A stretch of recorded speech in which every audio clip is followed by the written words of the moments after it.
સંધાન all Gujarat integrated classroom. સેટેલાઇટના માધ્યમથી જોડતી કડી એટલે સંધાન.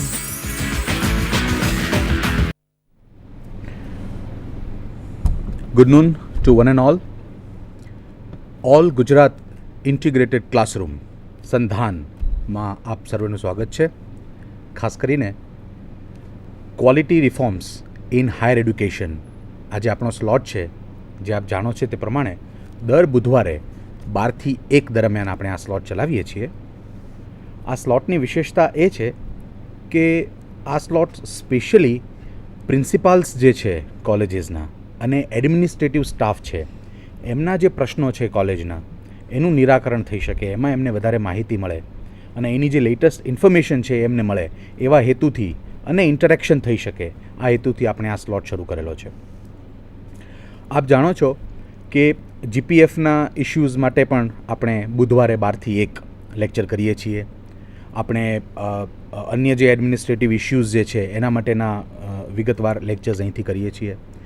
એવી રીતે આજનો જે લેક્ચર છે કે જે તમામ પ્રિન્સિપાલ સાહેબો અને એડમિનિસ્ટ્રેટિવ સ્ટાફ જે જોવા અત્યારે બેઠો હશે કે આપણે જે ડાયરેક્ટ પેમેન્ટનું જે કામ છે, આપ જાણો છો એ પ્રમાણે ઈ-જ્ઞાન ઉપરથી આપણે ડીપી પોર્ટલ દ્વારા હવે ઓનલાઈન પે બિલ કોલેજીસ મોકલે અને કમિશનર ઓફિસમાંથી એ સેલરી એ ત્વરિત થઈ શકે, ક્ષતિરહિત થઈ શકે અને વધુ સારી રીતે એનું ઇમ્પ્લિમેન્ટેશન થઈ શકે એના માટેની ટ્રેનિંગ્સ ગાંધીનગરમાં ચાલી રહી છે. આપ જાણો છો, આપનામાંથી ઘણા એ ટ્રેનિંગ લીધી પણ હશે. હવે આ જે ઇમ્પ્લિમેન્ટેશનનું જ્યારે વાત આવે છે ડીપી પોર્ટલના, ત્યારે there are certain issues that commissioner office has been receiving lot of phone calls કે ભાઈ એમાં આ પ્રોબ્લેમ થાય છે, આવો પ્રોબ્લેમ થાય છે.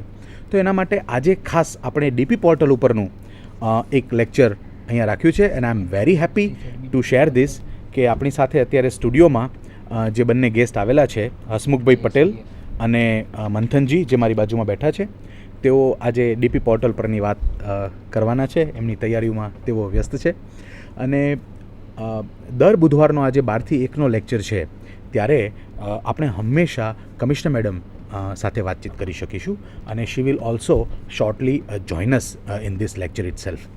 તો આ સાથે વધુ વાત ના કરતાં હું હસમુખભાઈ પટેલને વિનંતી કરું કે ડીપી પોર્ટલની જે આજની વાત છે, કારણ કે use of technology in teaching learning તો છે જ, ઇટ ઇઝ ઇન એક્ઝિસ્ટન્સ અને બિંગ યુઝડ એવરીવેર, પણ એડમિનિસ્ટ્રેશનમાં પણ એ કેટલું સરસ રીતે ઉપયોગી થઈ શકે એની આપણને ડીપી પોર્ટલ વિશેની વાત કરે. હસમુખભાઈ નમસ્કાર. આપ સૌ જાણો છો અને આપ સૌ જાણો જ છો કે ઓક્ટોબર માસની અંદર કમિશનર કચેરીની અંદર ડીપી પોર્ટલને લગતી સૌ પ્રથમ તાલીમ 25 કોલેજીસના સ્લોટમાં, પ્રિન્સિપાલશ્રીઓના સ્લોટમાં આપણે આપી હતી. ત્યારબાદ આપણે ટ્રાયલ એન્ડ એરર મોડ પર નવેમ્બર માસથી જાન્યુઆરી માસ સુધીના પે બિલ ઓનલાઈન કોલેજીસે સબમિટ કર્યા હતા. એ પે બિલ ફાઇનલ ન હતા, આપણે શીખતા હતા એમાંથી. ત્યારબાદ ગત અઠવાડિયા દરમિયાન દરેક કોલેજીસને, રાજ્યની તમામ ગ્રાન્ટ ઇન એડ કોલેજીસને ગત અઠવાડિયા દરમિયાન બીજા ફેઝની તાલીમ આપણે આપી ચૂક્યા છીએ. કોઈ કારણસર આપ ઉપસ્થિત ન રહ્યા હોય અથવા તો આપ ત્યાં ઉપસ્થિત રહ્યા હોય પણ વધુ ક્લેરિટી આવે એટલે અમે જે તાલીમ આપને એ અઠવાડિયા દરમિયાન કોલેજીસને આપી હતી તે જ તાલીમ અથવા તો તે જ બાબત અમે આજે આપને બાયસેગના માધ્યમથી આપની સમક્ષ રજૂ કરી રહ્યા છીએ. આપના કોઈ પ્રશ્ન હોય એ દરમિયાન તો આપ અમારો બાયસેગના માધ્યમથી રૂબરૂ દ્વારા અથવા તો ફોન કોલ દ્વારા સંપર્ક કરી અહીંયા ક્લેરિટી મેળવી શકો છો. અત્યારે હું અહીંયા ઈ-જ્ઞાન પોર્ટલ પર લોગિન થયેલો છું. આપ જોઈ શકો છો અમારો વિન્ડો કે જ્યાંથી આપ ડીપી પોર્ટલમાં એન્ટર થઈ શકો છો. આ મેઇન સાઇટ છે અમારી, જેનું URL છે www.egyan.org.in. આપ આપના એડ્રેસ બારની અંદર આ એડ્રેસ ટાઈપ કરશો તો આ વિન્ડો આપની સમક્ષ આવશે. ખાસ ધ્યાન રાખજો કે આ egyan.org.in એ સર્ચ બોક્સમાં એન્ટર કરવાનું નથી, પરંતુ એડ્રેસ બારમાં સૌથી ઉપર જ્યાં અત્યારે બ્લુ બેકગ્રાઉન્ડમાં દેખાય છે જ્યાં વર્ડ્સ ત્યાં egyan.org.in લખી અને એન્ટર પ્રેસ કરશો એટલે આ વિન્ડો તમારી સમક્ષ ખુલવો જોઈએ, ખુલશે. આ વિન્ડો ખુલી જાય એટલે સૌથી પહેલું કામ કોલેજ આ હોમ પેજને ધ્યાનથી જોઈ લે. 3 વસ્તુ કોલેજને માટે અગત્યની છે અને તે છે લેટેસ્ટ ન્યૂઝનું જે અત્યારે સ્ક્રોલ ફરી રહ્યું છે તે. લેટેસ્ટ ન્યૂઝની અંદર કમિશનર ઓફિસ દ્વારા તમામ કોલેજોને લાગુ પડતા બાબતોને લગતા પત્રો અહીંયા મૂકવામાં આવે છે. આપની સાથે જનરલ જે પત્રો જેને કહી શકીએ તે અમે અહીંયા મૂકતા હોઈએ છીએ, એટલે એવરી ડે આપ અપડેટ રહી શકો. એટલીસ્ટ કોઈ એક વ્યક્તિને કોલેજમાં એપોઇન્ટ કરી અને અહીંયા આ હોમ પેજ ખુલે આપની કોલેજમાં, તે પ્રકારની વ્યવસ્થા થાય તો આપને પણ સમયસર માહિતી મળશે, અમને પણ એના રિપ્લાયમાં જોઈતી માહિતી સમયસર મળશે અને એ રીતે કોલેજ અને ઓફિસ બંનેનું કામ સારી રીતે, વધુ સારી રીતે આપણે કરી શકીશું. આ હોમ પેજ ઉપર આવ્યા પછી સૌથી ઉપર ડીપી પોર્ટલ નામની ટેબ છે, જ્યાં કોલેજીસે પે માટે એટલે કે સેલરી માટે એન્ટર થવાનું છે. દર મહિને એટલીસ્ટ એક વાર તો તમારે અહીંયા આવવાનું જ છે ડીપી પોર્ટલમાં. એને ક્લિક કરીશું આપણે એટલે આ પ્રકારનો વિન્ડો તમારી સમક્ષ આવશે કે જ્યાં તમને લોગિન થવાનું પૂછે છે, મેમ્બર લોગિન. આપણે ડીપી પોર્ટલ માટે 2 પ્રકારના user ID password commissioner office તરફથી પૂરા પાડવામાં આવેલા છે. એક છે એડમિનિસ્ટ્રેટિવ સ્ટાફનું જે ડેટા એન્ટ્રી કરે છે ફોર્મમાં, બીજું છે પ્રિન્સિપાલ શ્રીનું કે જેણે આ પગાર બિલને અપ્રૂવ કરવાનું છે. સૌથી પહેલું આપણે લોગિન કરીએ છીએ એડમિનિસ્ટ્રેટિવ સ્ટાફ માટે, જેણે બધા ફોર્મ ભરવાના છે. તો એ યુઝર હું અહીંયા ટાઈપ કરું છું. મોટે ભાગે દરેકને CU આ પ્રકારનો વર્ડ છે, તમારો ઝોન કોડ છે, ફોર એક્ઝામ્પલ 91 અને પછી તમારો કોલેજનું કોઈ એક નંબર આપેલો છે. ત્યારબાદ પાસવર્ડ એન્ટર કરવાનો છે અને લોગિન થવાનું છે. લોગિન થઈશું એટલે આ વિન્ડો તમારી સમક્ષ ખુલશે. 2 વસ્તુ ખાસ યાદ રાખવાની છે. આ પેજ ઉપર જેટલી વાર તમે આવો તેટલી વાર સૌથી પહેલાં તમારી જ કોલેજનું નામ છે કે કેમ અહીંયા ચેક કરી લેવું રહે. અને બીજું મંથ એન્ડ યર, તમે જે અત્યારે 2/2013 અહીંયા વાંચી રહ્યા છો, દેટ મીન્સ કે ફેબ્રુઆરી મહિનાનું આ પે બિલ માટેનો વિન્ડો છે. એટલે કે કરંટ મંથ અને યર દર્શાવતું હોવું જોઈએ, તો જ તમે અહીંયા કરેલો ડેટા એ અમારી પાસે પ્રોપર ફોર્મમાં આવશે. હવે તમે અહીંયા એન્ટ્રીઝ નામની સેકન્ડ ટેબ જોઈ શકો છો. એના પર ક્લિક કરવાથી આ જુદા જુદા માસ્ટર જેને કહીએ છીએ તે ખુલી રહ્યા છે. હું વિનંતી કરું છું મંથનભાઈને કે 1 by 1 આપણે દરેક માસ્ટરની સમજ મેળવીએ. મંથનભાઈ.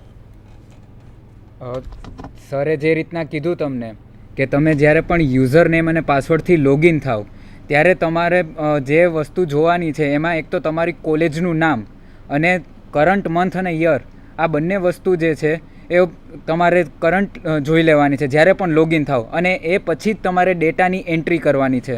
જેમ કે હવે નેક્સ્ટ મંથમાં માર્ચ મહિનાથી જ્યારે પણ આપણે ઇમ્પ્લિમેન્ટ ફાઇનલ શરૂ કરવાનું છે, તો જ્યારે પણ તમે એન્ટ્રી સ્ટાર્ટ કરો 3જી તારીખે 4થી તારીખે, તો જ્યારે પણ લોગિન કરો ત્યારે તમારું કરંટ મંથ અને યર એટલે કે હવે 3/2013 એવું હોવું જોઈએ અને કોલેજનું નામ, આ 2 વસ્તુ તમારે પહેલાં જોઈ લેવાની. આટલું જુઓ એ પછીથી જ તમારે એન્ટ્રી સ્ટાર્ટ કરવાની છે. બરાબર છે. હવે કોલેજીસમાં આપણે જે લાસ્ટ વીકમાં ટ્રેનિંગ કરી એમાં ઘણી કોલેજીસને એવું હતું કે આનું ક્યાંય હેલ્પ મેન્યુઅલ નથી. તો એ પણ હું તમને જણાવી દઉં કે અહીંયા જ્યાં પણ આપણે તમે લોગિન કરો છો ત્યારે એકદમ રાઈટ સાઈડમાં ઉપર કોર્નરમાં હેલ્પ લખેલું છે અને એની બાજુમાં ડાઉનલોડ પણ છે. એટલે જેવું પણ તમે ક્લિક કરશો એને એટલે આખું હેલ્પ મેન્યુઅલ જે છે એ તરત જ ડાઉનલોડ થઈ જશે. કોલેજ યુઝરનું જે છે તો એના માટેનું હેલ્પ મેન્યુઅલ અને એ જ રીતના કોલેજ એડમિન એટલે કે પ્રિન્સિપાલ સાહેબ, તો એનું પણ હેલ્પ મેન્યુઅલ જે છે એ ડાઉનલોડ થઈ જાય છે અને એ તમારા માટે તમે આની પ્રિન્ટ કાઢી શકો અને આને ઓનલાઈન વાંચી પણ શકો છો. તો આ રીતે તમે હેલ્પ મેન્યુઅલ થ્રુ જાઓ અને એમાં તમને કંઈ પણ મુશ્કેલી હોય તો એ પણ તમે અમને મેઇલ કરી શકો છો. હવે આ જે હેલ્પ મેન્યુઅલ છે એમાં દરેક આર્ટિસ્ટ જે છે એના માટેની ફોર્મ અને સ્ક્રીનશોટ સાથે જ રાખેલું છે કે આની એન્ટ્રી કઈ રીતના કરવાની છે, એને સબમિટ કઈ રીતના કરવાનું છે, સેવ કઈ રીતના કરવાનું છે, બરાબર છે. હવે આપણે જોઈએ દરેક આરટી ફોર્મ્સ જે છે એને ડિટેલમાં કઈ રીતના આપણે એન્ટ્રી કરવાની છે. તો સૌથી પહેલું જે આરટી ફોર્મ છે એ છે ડીપી માસ્ટર. હવે જ્યારે પણ તમે એની એન્ટ્રી ઓપન કરો એટલે અત્યારે જે રીતના તમને મેસેજ સ્ટાર્ટિંગમાં દેખાડ્યો કે ભાઈ સબમિટ કરી દીધું છે, તો તમે એમાં કોઈ એડિટ તો કરી જ શકવાના નથી. એટલે જ્યારે પણ સબમિટ કરો એ પહેલાં તમારે તમારી જે કોઈ એન્ટ્રી છે એને વેરીફાઈ કરી જ લેવાની. વેરીફાઈ કરો એ પછી જ સબમિટ કરવાનું. હવે આપણે જોઈએ RT1 ડીપી માસ્ટર, બરાબર છે. એમાં સ્ટાર્ટિંગમાં તો તમને બધાને ખ્યાલ જ છે કે આપણે એમ્પ્લોય નંબર નાખીએ એટલે નામ આવી જાય. હવે આપણે કેવી કન્ડિશન્સમાં RT1 ભરવું પડે? તો સૌથી પહેલાં તો એમ કે કોઈ ન્યૂ એમ્પ્લોય રિક્રુટ થઈને આવેલો હોય તો જ્યાં એક્શન કોડ તમે જુઓ છો એ એક્શન કોડમાં અત્યારે ચેન્જ હોય એને ન્યૂ કરી દેવાનું, અને પછી એ જે નવો એમ્પ્લોય તમારે ત્યાં આવેલો છે એની બધી જ વિગતો ભરવાની એ કેસમાં. પણ માની લો કે કોઈ નવો એમ્પ્લોય નથી આવતું, તમારું પોતાનું જ છે, અત્યારે તમે જ્યાં છો એક્ઝિસ્ટિંગ ને તમારે ગ્રેડ સુધરે છે અથવા તો તમારું ડેઝિગ્નેશન ચેન્જ થાય છે, તો એ સંજોગોમાં તમારે ફક્ત પગાર જે ડેઝિગ્નેશન કોડ છે એ જ તમારે ચેન્જ કરવાનો છે. અને ડેઝિગ્નેશન કોડ નાખશો એટલે તરત જ ડેઝિગ્નેશન આવી જશે, અથવા તો ડેઝિગ્નેશન તમે સિલેક્ટ કરી લો તો કોડ આપોઆપ આવી જાય છે. અને એ પછી એટલું જ એ જ વસ્તુ તમારે ચેન્જ કરી અને સેવ કરી દેવાની. પછી એ વખતે બધી જ ડિટેલ આપવાની કોઈ જરૂર નથી. બધી જ ડિટેલ ફરી આપશો અને કોઈ કારણસર બેંક એકાઉન્ટમાં કે કંઈ પણ ભૂલ થઈ જશે, કોઈ પણ એક ડિજિટની પણ, તો પણ બધો જ તમારો ડેટા ચેન્જ થઈ જશે. અને પછી જ્યારે પગાર બિલ જનરેટ થશે એ વખતે તમને જ પ્રોબ્લેમ થશે. એટલે આ વસ્તુ ખાસ ધ્યાન રાખજો કે જે કોઈ ચેન્જ હોય એમ્પ્લોયમાં અથવા તો તમારા પોતાનામાં, એટલો જ ચેન્જ એ જ ચેન્જ આમાં RT1માં દર્શાવવાનો છે. હવે કોઈ એમ્પ્લોય રિટાયર થતા હોય અથવા તો એ વખતે તમારે ફક્ત સ્ટોપ ડેટ આપવાની હોય છે, તો સ્ટોપ ડેટ જ લખો.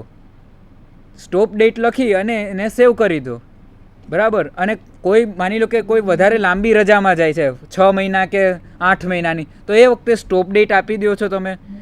અને ફરી જ્યારે એ એમ્પ્લોય તમારે ત્યાં હાજર થાય છે તો એને એ જ કન્ડિશનમાં ઓપન કરવા માટે ત્યાં તમારે 999 જે છે એની એન્ટ્રી કરવાની થાય છે. એ સિવાય બીજું કંઈ જ તમારે કરવાનું હોતું નથી. એનો ફરી આખું એની ડિટેલ ભરવાની જરૂર નથી હોતી. ત્યાં તમારે 6 કે 8 નવડા તમે ત્યાં એન્ટર કરી દો અને સેવ કરી દો એટલે એ એમ્પ્લોય એઝ ઇટ ઇઝ કન્ડિશનમાં ફરી ઓપન થઈ જશે. આ હતું RT1 ડીપી માસ્ટર. હવે RT1 ડીપી માસ્ટર આપણે જે કમ્પ્લીટ કર્યું એમાં મેં તમને જે રીતના કીધું કે જેટલો ચેન્જ હોય એટલી જ ડિટેલ તમે એમાં આપો. એ સિવાય બીજી બધી ડિટેલ દર વખતે આપવાની કોઈ જ જરૂર નથી. હવે RT1 આપણે જ્યાં કમ્પ્લીટ કર્યું એ પછી આપણે લઈએ RT3.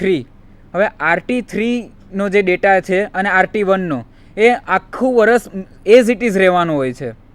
RT3માં માની લો કે આપણે જે બેઝિક છે કે ગ્રેડ પેની તમે જે એન્ટ્રી કરો છો તો એમાં આખા વર્ષ દરમિયાન ચેન્જ નથી થવાનો. એ રીતની એન્ટ્રીઝ કે જે તમારે પરમેનન્ટ રહેવાની છે તો એ જ એન્ટ્રીઝ તમારે RT3માં કરવાની હોય. પણ કોઈ જે તમારો ડેટા છે અથવા તો સોસાયટી કે એવું છે કે જે કન્ટિન્યુ દર મંથમાં ચેન્જ થતું હોય તો એડવાઇઝેબલ એ છે કે તમે RT3માં એને 0 કરી દો અને એને RT12માં લઈ જાઓ. RT12ને તો આપણે ડિટેલમાં જોઈશું, પણ RT3 અત્યારે જોઈએ તો RT3 એવી વસ્તુ છે કે જેમાં તમારે જે ડેટા પરમેનન્ટ રહેવાનો છે એ જ તમારે નાખવું, એની જ એન્ટ્રી કરવાની છે. એ સિવાય બીજા કોઈની એન્ટ્રી એમાં કરવાની નથી. હવે RT3 ફોર્મ જોઈએ આપણે. એમાં આ તમે જોઈ શકો છો કે બધું એક ગ્રીડમાં છે. આમાં હું તમને એટલું ઇન્ફોર્મ કરવા માગું છું કે RT3ની જે કોઈ એન્ટ્રી છે એને તમે યુઝર લેવલે એડિટ પણ કરી શકો છો. હવે જ્યારે પણ એડિટ કરવાની હોય ત્યારે અત્યારે તમે કર્સર જોશો તો એ જે નોટ અને પેડની સાઇન છે, બરાબર, એના ઉપર તમારે ક્લિક કરવાનું. ક્લિક કરો એટલે એ જે ગ્રીડ છે એ રો એ આખી એડિટેબલ મોડમાં ઓપન થઈ જાય છે. એ એડિટેબલ મોડમાં ઓપન થાય એટલે તમારે જે જગ્યાએ ચેન્જ કરવાનું હોય, માની લો કે તમારે કોઈ અમાઉન્ટ નાખવાની હતી એમાં કંઈ સુધારો કરવાનો છે તો એને તમે ચેન્જ કરી દો. પછી એ જ લાઇનમાં આગળ બ્લુ કલરનું બટન આવશે, એમાં તમે કર્સર લઈ જશો એટલે અપડેટ લખેલું આવશે. તો એ અપડેટ ઉપર ક્લિક કરી દેશો એટલે આ જે એન્ટ્રી છે એ અપડેટ થઈ જશે. એ અપડેટ કરો એટલે ત્યાં ગ્રીડમાં તો એ ચેન્જ થઈ જાય છે, પણ એને સાથે સાથ તમારે સેવમાં પણ ક્લિક કરી દેવાનું કે જેથી કરીને એ સેવ પણ થઈ જાય. અત્યારે તમે જોઈ શકો છો કે કોઈ કંટ્રોલ્સ નથી દેખાડતું, કેમ કે આ મંથની એન્ટ્રી છે એ સબમિટ થઈ ગઈ છે. સબમિટ થયા પછી કોઈ પણ ફોર્મમાં કંઈ ચેન્જ નહીં થાય પર્ટિક્યુલર એ મંથમાં. આ વસ્તુ ખાસ ધ્યાન રાખજો. અમને જ્યારે ક્વેરી આવે છે કોલેજ તરફથી કે ઈમેલ આઈડીમાં જ્યારે પણ આવે મેઇલ કરે છે ત્યારે સબમિટ કરી દે જલ્દી ઉતાવળમાં, અને પછી કહે છે કે હવે ફરી ઓપન કરી દો. તો આવા કોઈ સંજોગોમાં અમારા લેવલેથી પણ એ એન્ટ્રી સબમિટ થઈ ગઈ હશે તો ઓપન કરવામાં નહીં આવે. આટલું ખાસ તમે નોટ કરજો કે જો તમે સબમિટ કરી દેશો એન્ટ્રી તો એ પછીથી અહીંયા કમિશનર કચેરીએથી પણ એને ઓપન કરવામાં નહીં આવે. એટલે નો ડાઉટ આપણે જલ્દી એન્ટ્રી કરવાની છે, પણ એક્યુરેસી પણ એટલી જ રાખવાની છે. જલ્દી કામ કરો અને જો એ ડિસ્ટર્બ જ કરે અથવા તો ખોટું થઈ જાય તો એનો કોઈ અર્થ નથી. એટલે જ્યારે પણ એન્ટ્રી કરો ત્યારે ચોકસાઈ પણ એટલી જ રાખવાની છે, એ પછી જ તમે સબમિટ કરો. એટલે RT3 ફોર્મમાં તમારે જે કોઈ એન્ટ્રી કરવાની છે એ પરમેનન્ટ છે એટલું ધ્યાન રાખજો, અને એ તમારા વર્ષ દરમિયાન ચેન્જ નથી થવાની. એટલા માટે જે પરમેનન્ટ એન્ટ્રી તમારે એમાં કરવાની છે એ જ એન્ટ્રીઓ કરવાની કે જે આખા વર્ષ દરમિયાન ચેન્જ નથી થવાની. બરાબર. હવે આપણે જોઈએ RT5 કે જે લોન ડેટા હોય છે. હવે લોન ડેટા જનરલી આ કોઈ ભરતું નથી, પણ માની લો કે તમે તમારી GPFની જે પણ ડેટા છે એમાંથી તમારે લેવાના હોય કોઈ ડેટા, અથવા તો કોઈ તમારે GPFનો જે કંઈ તમારું એમાઉન્ટ છે એમાંથી તમે ઉપાડ કરો છો, તો એ વખતે તમારે RT5 ફોર્મ ભરવાનું હોય છે. એમાં પણ તમે જોશો કે એ પણ એક ગ્રીડનું જ લેઆઉટ છે. જે રીતના RT3 છે એ જ રીતના RT5, 10 અને 12 એ બધાના લેઆઉટ એક સરખા જ છે. એટલે એમાં પણ તમે એમ્પ્લોય નંબર નાખો એટલે તમારું નામ તો આવી જ જાય છે. એ પછી તમે પ્રિન્સિપલ અમાઉન્ટનું જે બોક્સ છે એમાં તમારે એમાઉન્ટ નાખવાની હોય. હવે માની લો કે તમે તમારા GPFનું જે કંઈ બેલેન્સ છે એમાંથી 50,000ની ઉપાડ કરો છો, તો 50,000 તમારે પ્રિન્સિપલ અમાઉન્ટમાં નાખવાના હોય છે. પ્રિન્સિપલ અમાઉન્ટમાં નાખો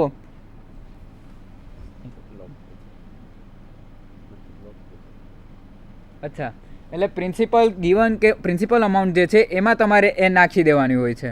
અને એ પછી એને તમારે નંબર ઓફ ઇન્સ્ટોલમેન્ટ એટલે પ્રિન્સિપલ ઇન્સ્ટોલમેન્ટમાં તમારે એને નંબર ઓફ ઇન્સ્ટોલમેન્ટ આપી દેવાના હોય છે. જેમ કે આ 50,000ની લોન છે એને તમે 20 હપ્તામાં 20 ઇન્સ્ટોલમેન્ટમાં તમારે એને રીપે કરવાની છે, તો ત્યાં નંબર ઓફ જે ઇન્સ્ટોલમેન્ટ છે એમાં 20 લખો.